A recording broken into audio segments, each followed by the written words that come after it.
दोस्तों नमस्कार, आदाब, सत श्री अकाल। दवायर के कार्यक्रम मीडिया बोल में आपका स्वागत है। मैं आज अपने मेहमान या जो हमारे एक्सपर्ट्स हैं उनसे सवाल करूं, उसके पहले मैं आपके दिमाग में एक सवाल रखना चाहता हूं और मैं चाहता हूं कि आप अपने आसपास के लोगों के दिमाग के लोगों से भी आप बात करें कि क्या वाकई ये एक बड़ा सवाल है आज के लिए। क्या हमारे देश के जो टेलीविज़न चैनल हैं, क्या वो रेडियो रवांडा का मॉडल अडॉप्ट कर रहे हैं? क्या हमारे देश के जो बड़े ब्रॉडकास्टर हैं, प्राइवेट ओन्ड जो चैनल हैं, खासकर अंग्रेजी के, हिंदी के, इनका एक बड़ा हिस्सा उस रेडियो रवांडा की तरह नफ़रत का पूरा माहौल तैयार कर रहे हैं, ज़मीन तैयार कर रहे हैं, ताकि लोगों में एक टकराव पैदा हो, लोगों में एक अजीब तरह का विषाक्त रिश्ता तैयार हो।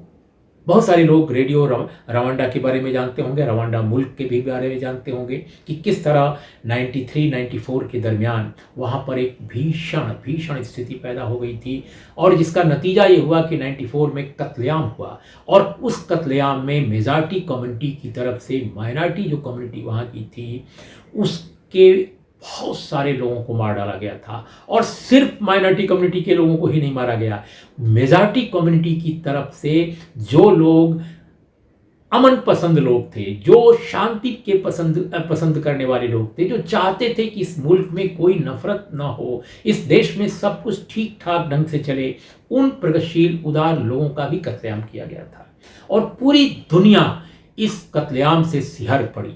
वो जो कत्लेआम था उसको वहाँ के सियासतदान यानी जो शासन में लोग थे, जो मेजॉरिटी कम्युनिटी को रिप्रेजेंट कर रहे थे और जो ब्रॉडकास्ट करा रहे थे इस तरह की चीज़ें, उन लोगों ने अंजाम दिया था।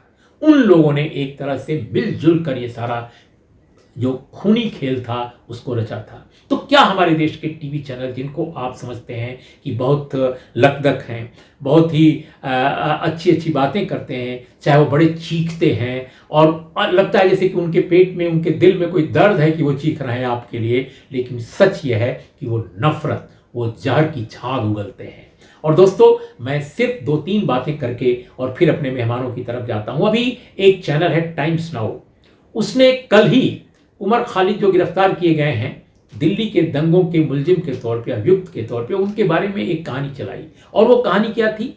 वो कहानी ये थी कि कैसे कुछ ही दिन पहले एक सीक्रेट टेप उनको मिला और सीक्रेट टेप को भी उन्होंने चला दिया। और सीक्रेट टेप यानी गोपनीय टेप ये था कि कुछ लोग आपस में बात कर रहे हैं और आपस में जो बात कर रहे हैं वो लीक हो गई है एजेंसीज को या और उनको भी शायद, और वो ये है कि उमर खालिद के बारे में वो बहुत सारे राज वहां खोल रहे हैं।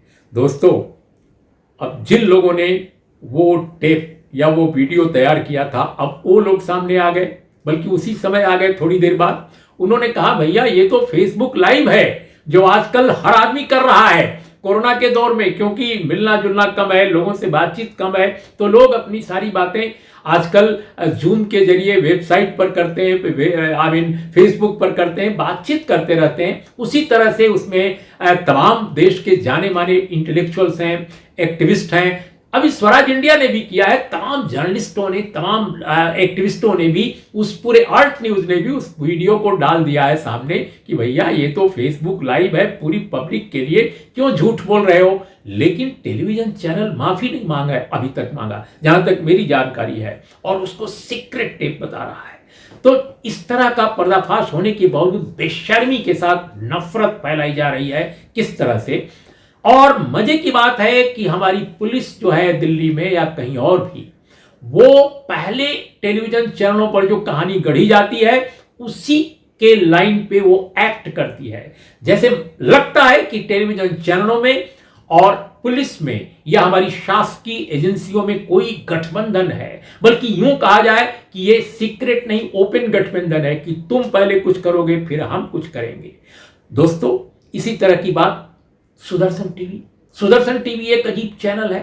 अब हम उसको चैनल कहें, टीवी कहें, मीडिया कहें, आप कुछ ना कहें, लेकिन सरकार तो कहती है, क्योंकि सरकार ने, इंफॉर्मेशन ब्रॉडकास्टिंग मिनिस्ट्री ने इसको ओके कर दिया था कि हाँ जी आप अपना प्रोग्राम दिखाइए। और वो प्रोग्राम क्या कि इस देश में यूपीएससी में जिहाद चल रहा है मुसलमानों का, मुस्लिम लोग आईपीएस आईएएस बन रहे हैं, ये जिहाद है। अब बताइए, भारत के आईपीएस आईएएस आईएफएस या तमाम सरकारी सेवाओं में कितने दलित हैं, कितने ओबीसी हैं, कितने ब्राह्मण हैं, कितने अपर कास्ट हैं, कितने दलित हैं, कितने माइनॉरिटी कम्युनिटी के हैं, लेकर आ जाओ आंकड़ा भाई, दिखा दो पूरे देश के लिए, अगर अगर अगर सचमुच ईमानदारी है और पत्रकारिता है तो। लेकिन आप दिखा रहे हो कि मुस्लिम जिहाद चल रहा है। क्यों?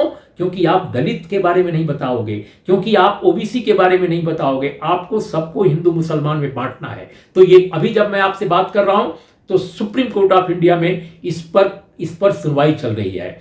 वो क्या होगा ये तो बात की बात है, लेकिन सुदर्शन टीवी ने ये प्रोग्राम दिखा दिया और उसके कुछ एपिसोड दिखा दिए, तो ये हैरतंगेज कहानी चल रही है। अभी मैंने देखा कि एक टीवी चैनल जो उत्तर प्रदेश में दिखाया जा रहा था, उसमें आ रहा है कि एसएसएफ बनाया योगी ने, मुस्लिम मौलाना परेशान। अरे भैया, एसएसएफ जो बन रहा है उससे परेशान मेजॉरिटी कम्युनिटी, माइनॉरिटी कम्युनिटी क्या, पूरे समाज के लिए अगर खतरनाक है तो खतरनाक होगा। मुस्लिम कम्युनिटी का नाम क्यों केवल ले रहे हो? तो मुझे लगता है कि विभाजन, नफरत और एक तरह का खतरनाक माहौल पैदा करने के लिए ये सारे के सारे चैनल जुट गए हैं। तो दोस्तों, इन्हीं विषयों पर हम बात करेंगे, इन्हीं मुद्दों पर बात करेंगे अपने दो खास मेहमानों से। सबसे पहले शीतल सिंह, मैं आपसे समझना चाहता हूं। शीतल सिंह बहुत ही वरिष्ठ पत्रकार हैं, सत्य हिंदी के संचालक संपादक हैं। शीतल, मैं अभी टेलीविजन चैनलों पर जिस तरह से दिल्ली के दंगों के कॉन्टेक्स्ट में खबरें पेश की जा रही हैं, चाहे उमर खालिद को लेकर हो या इसके पहले भी अपूर्वानंद से लेकर के और जितने प्रोफेसर्स हैं दिल्ली के बड़े बड़े, उन सब के बारे में बहुत सारी कहानियां आई। उन लड़कियों के बारे में कहानियां आई जो जेएनयू में पढ़ती थीं, लेकिन जो जेएनयू में हमला करने वाले लोग थे उनके बारे में नहीं आई। जो पुलिस के सामने खड़े होकर और दिल्ली के दंगों से ऐन पहले भीड़ को भड़काने वाले लोग थे उनके बारे में नहीं आई। तो क्या हमारे देश के टीवी चैनलों का एक बड़ा हिस्सा लोगों के बीच में नफरत की जमीन तैयार कर रहा है? क्या ये कम्युनिटीज के बीच में डिवीजन पैदा कर रहा है? कैसे देखते हैं इन टेलीविजन चैनलों के रोल को? जो आपने पूछा है कि ये टाइम्स नाउ ने कल जो एक कथित स्कूप पेश किया और जिसमें एक वेबिनार में उमर ने जो बोला था उसको उन्होंने एक्सक्लूसिव बना के पेश कर दिया। ऐसा क्यों होता है, ऐसा क्यों हो रहा है? और देश के सबसे बड़े मीडिया ग्रुप का ये चैनल है, उसमें ये सब हो रहा है। इसके पहले ऐसे ही आप जानते हैं जो रिया वाला मामला चल रहा है कि नारकोटिक्स कंट्रोल ब्यूरो ने रिया की किन्हीं 25 लोगों की लिस्ट के आधार पर कुछ नोटिस भेजे हैं। खुद नारकोटिक्स कंट्रोल ब्यूरो ने एक दूसरे चैनल को, न्यूज़ 18 को इंटरव्यू देते हुए उसको मना कर दिया। लेकिन इनको कोई शर्म नहीं है, रोज़ाना इस तरह की चीज़ें कर रहे हैं। और ये देश के सबसे बड़े मीडिया ग्रुप के टीवी प्रतिनिधि हैं। बहुत ही शर्मनाक स्थिति है, बहुत ही शर्मनाक। तो आप अभी देखिए कि रिपब्लिक चैनल एक है, एक सुदर्शन टीवी है जिस पर आज सुप्रीम कोर्ट में सुनवाई चल रही है। उसने एक प्रोग्राम किया जिसमें यह कहा कि यूपीएससी में मुसलमान लोग संगठित होकर हिंदुओं के हक छीन रहे हैं। इसको पहले तो प्रचारित किया, उस पर लोग हाई कोर्ट गए, हाई कोर्ट ने सुनवाई से सुनवाई तक का स्टे दिया था। अब वो मामला सुप्रीम कोर्ट में आ गया चूंकि सरकार ने उसमें उस चैनल का पक्ष लिया। आज जब उसकी सुनवाई हो रही है तो सुप्रीम कोर्ट में जजेस ने पूछा कि कौन सी एजेंसीज हैं इस देश में जो इनके लिए किसी किस्म की मॉनिटरिंग, किसी किस्म के रूल्स रेगुलेशन इनके अपने बनाए हुए, वो उन पर ऐसी चीज़ इम्पोज नहीं करना चाहते जो प्रेस की स्वतंत्रता पर खतरा बन के पेश हो। तो कोर्ट इसमें बहुत क्लियर है। लेकिन वो ये ज़रूर चाहता है कि अगर आपने कुछ सेल्फ रेगुलेटरी मैकेनिज्म बनाया है तो वो क्या है और उसका क्या अमल हो रहा है, उसका क्या असर है, कैसे ऐसे प्रोग्राम बन जाते हैं। इस प्रोग्राम पर उन्होंने साफ साफ कहा कि कैसे ऐसे प्रोग्राम बन रहे हैं और सामने आ रहे हैं। सरकार बड़ी बेशर्मी से उसका पक्ष लेती हुई नजर आई। और मेरा दूसरा सवाल है कि हम सब जो मीडिया में काम करने वाले लोग हैं या जितने भी जागरूक लोग हैं दुनिया में, वो सब रेडियो रवांडा को एक खतरनाक एक ऐसे प्लेटफॉर्म के रूप में जानते हैं जिसके नफरत और विभाजन पैदा करने वाले ब्रॉडकास्ट से, उसकी खबरों से इतना बड़ा दुनिया में कत्लेआम हुआ था, जिस कत्लेआम को यूनाइटेड नेशन से लेकर के पूरी दुनिया में जितने शांति प्रिय देश हैं, डेमोक्रेटिक कंट्रीज हैं, सभी सिहर गए थे, सहम गए थे, बेचैन हो गए थे, स्तब्ध हो गई पूरी दुनिया। क्या अपने देश में ये जो टेलीविजन चैनल हैं रेडियो रवांडा का मॉडल अडॉप्ट करते नजर आ रहे हैं? सचमुच ये सब कुछ बिल्कुल उसी तरह से कर रहे हैं और उन लोगों को खतरे में डाल रहे हैं। आप जानते हैं इस देश में कई बुद्धिजीवियों की एक फ्रिंज संगठन ने जो इस तरह के धार्मिक कारणों, बहुसंख्यक समाज के धार्मिक कारकों का नेतृत्व करता है, उसके लोगों द्वारा हत्या किए जाने की बात है। कलबुर्गी साहब हुए, दाभोलकर साहब हुए, गौरी लंकेश हुए।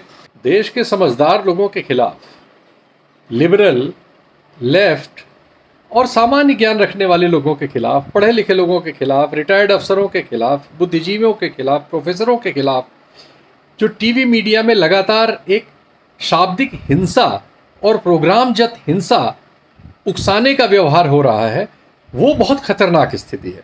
यानी वो समाज में सवाल करने वाले हर आदमी को डरा के चुप कर देना चाहते हैं। हमारे दूसरे मेहमान परंजय गुहा ठाकुरता हैं। इकोनॉमिक पॉलिटिकल वीकली जैसी बड़ी मैगजीन के संपादक रह चुके हैं और तमाम अखबारों में काम किया है। मैं परंजय आपसे समझना चाहता हूं कि आप तो इस तरह की तमाम डिबेट्स में भाग भी लेते हैं।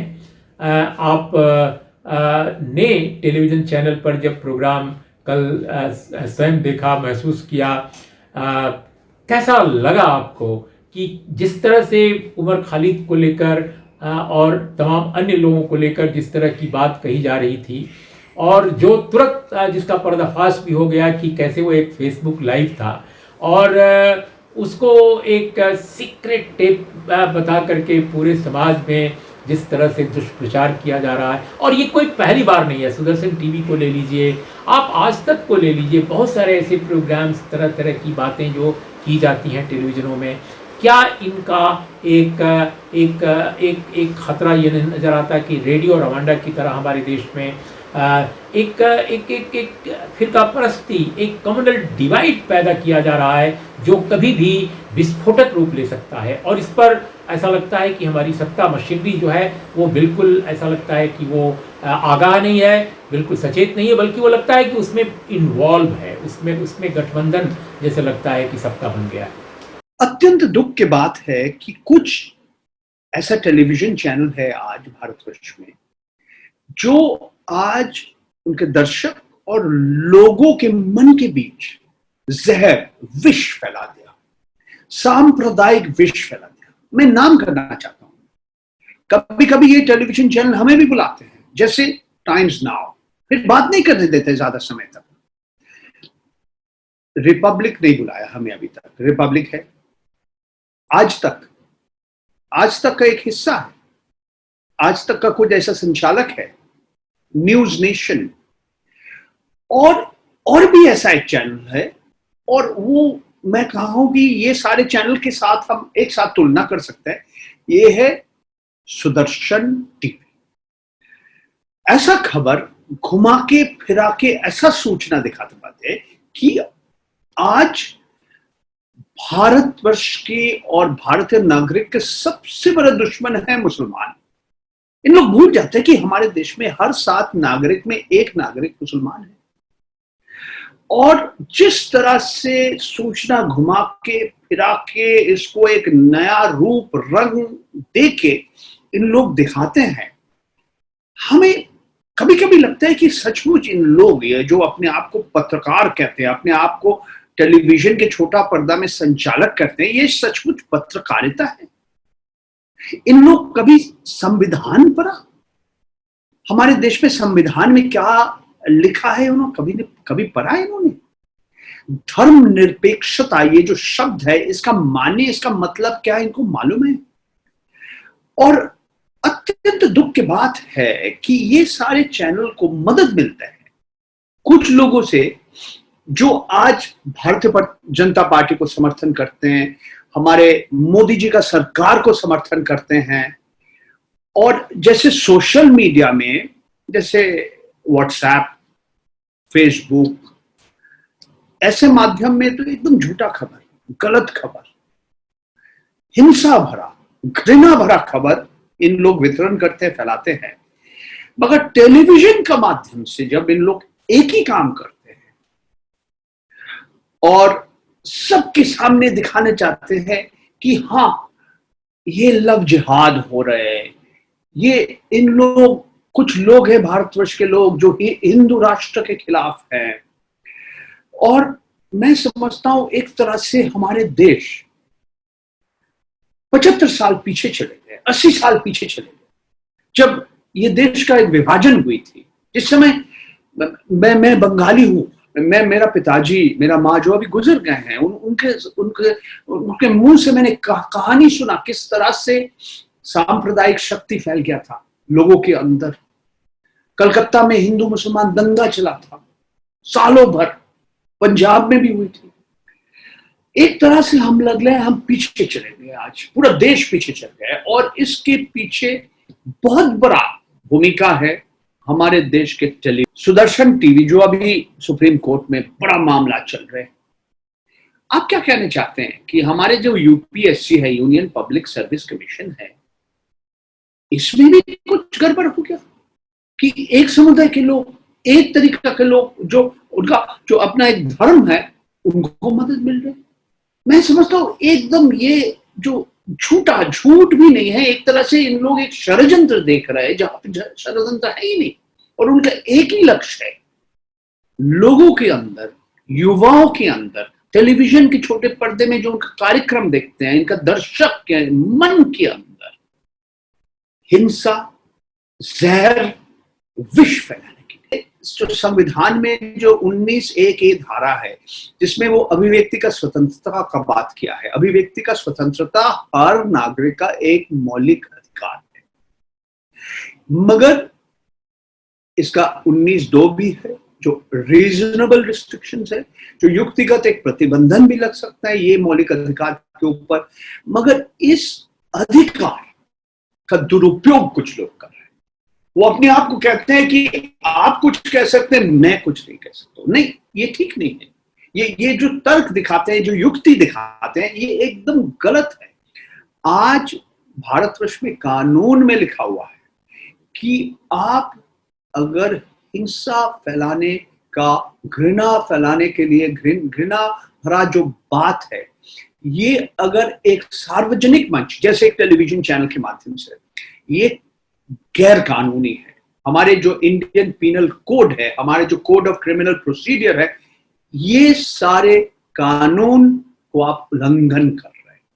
तो मैं समझता हूं, पता नहीं सरकार करेंगे कि, पता नहीं हमारे देश के पुलिस अधिकारी करेंगे कि नहीं। लगभग हमें लग रहा है इनके बीच में भी ये कभी-कभी एक गठबंधन हो गया, मगर ऐसे लोगों को खिलाफ सख्त कार्रवाई करना बहुत ही जरूरी है। मैं समझता हूँ कि आप लोगों ने हमारे दोनों मेहमानों की बात सुनी, और मैं अंत में बस यही कहूँगा कि आप ज़रूर ये सवाल उठना चाहिए समाज में कि क्या हमारे देश के जो टेलीविज़न चैनल हैं वो हमारे समाज में सूचना लोगों को दे रहे हैं, खबर दे रहे हैं, खबरदार कर रहे हैं, या हमें खौफनाक बना रहे हैं, हमें ख़तरनाक बना रहे हैं, हमें किसी खतरे की तरफ ले जा रहे हैं।